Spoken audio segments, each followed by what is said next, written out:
trauma não é uma situação qualquer. Porque tem gente que fala assim, fulano está traumatizado que os pais se separaram.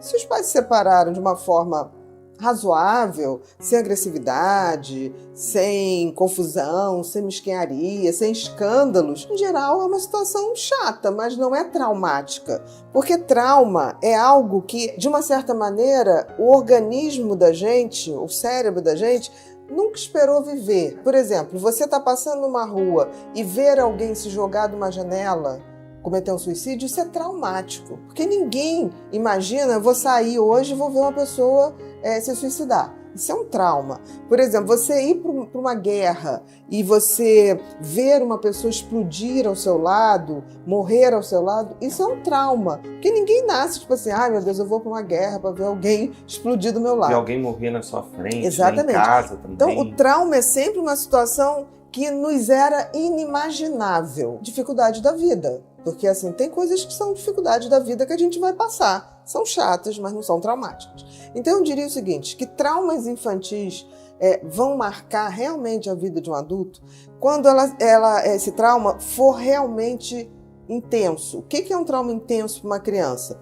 Primeiro, a perda repentina de uma pessoa que a gente chama ali de um cuidador, né, direto. Pai, mãe, avô, avó, até uma babá muito querida. É porque a criança não entende como aquela pessoa some da vida. Então é importante, desde muito cedo, colocar a verdade. E se a criança for sofrer, ser um colo aconchegante. Porque aí passa a ser uma situação difícil, onde ela foi acolhida e ela pôde fazer o seu luto.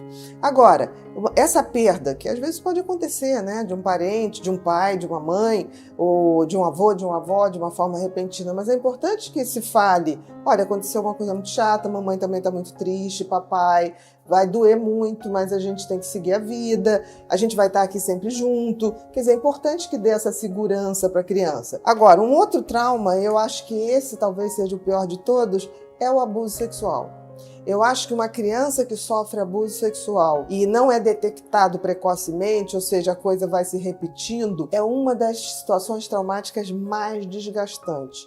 Porque, em princípio, né, a gente sabe que os abusadores são sempre pessoas muito próximas, que gozam de confiança da família, da própria criança. Então, aquela pessoa, aquele tio, ou aquele pai, ou aquele padrasto, ou a própria mãe, que era visto pela criança como uma pessoa que dava aconchego, carinho, começa, de repente, fazer coisas com aquela criança que causam dor, que causam estranheza, e ainda começa a ameaça. Se falar para o seu pai, se falar para sua mãe. Quer dizer, isso é como se botasse a criança numa grande jaula, onde ela não consegue sair. Como se ela fosse ela fosse sequestrada das suas vivências felizes da infância.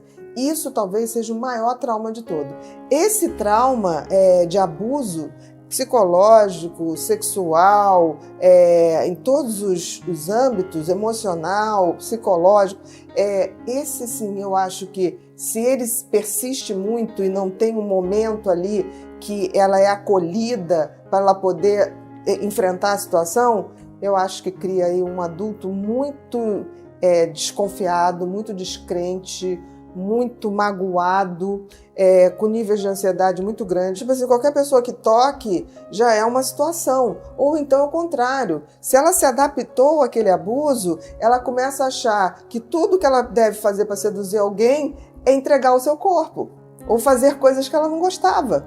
Então isso pode gerar um trauma muito grande, pode gerar na vida adulta dificuldades sexuais grandes, pode gerar inversão de valores. São pessoas que têm muita culpa, são pessoas que desenvolvem, por exemplo, uma sensação de não ser uma pessoa bacana, uma sensação, tem muitos pensamentos como se fosse assim de sujeira, muitos desenvolvem até comportamentos de limpeza excessivo, de arrumação excessiva, como se fosse organizar aquilo, né, aquela bagunça traumática que vai evoluir para a depressão. E a depressão das crianças que foram abusadas e isso não foi resolvido em algum momento da vida, tem muito risco de, com a idade, aumentando muita possibilidade de suicídio. Até porque essa coisa da vida adulta, do trauma na infância, muitas vezes, né, os traumas, eles são falados depois de muito tempo, Sim. porque é quando você se sente um pouco mais forte. É, um pouco mais forte, mas em geral, se a coisa demora muito, o abusador ou já tá velhinho, ou já morreu, ou velhinha, né? Não sei, o abusador de forma geral, e aí é horrível, porque aquela situação nunca se resolve. Então, por exemplo, eu recebo mães que descobrem que a filha está sendo abusada, ou filho, por pai, por padrasto, e eles têm muito medo. Como é que eu vou falar? Eu sempre digo, como a gente fala a verdade. Primeira coisa é afastar o abusador, da segurança de que ele está afastado. E depois é ter uma conversa franca, eu já tive várias com as crianças, é muito difícil para elas falarem, início de adolescência, eu pego muito no início da adolescência, mas é tão libertador, porque essas crianças vão adoecendo aos poucos. Né? Essas crianças vão tendo somatizações muito grandes e que se leva isso para a vida adulta, fica muito mais difícil. Começa a ter problema com professor ou professora que lembre o abusador, né? Se recusa a fazer a aula de educação física. Então, assim, é muito importante que a gente persista. Sempre há uma maneira da gente dar um espaço para as crianças revelarem os seus problemas e dar credibilidade. A gente nunca pode não dar credibilidade. Além de credibilidade, dar a segurança de que a gente vai estar junto e aumentar o número de pessoas. Todas aquelas pessoas que a criança confia precisam saber para que ela saiba que ela tem uma rede de segurança firme e forte. E nunca falar assim, mas não comenta com ninguém. A criança pode comentar com quem quiser, porque ela não cometeu um crime.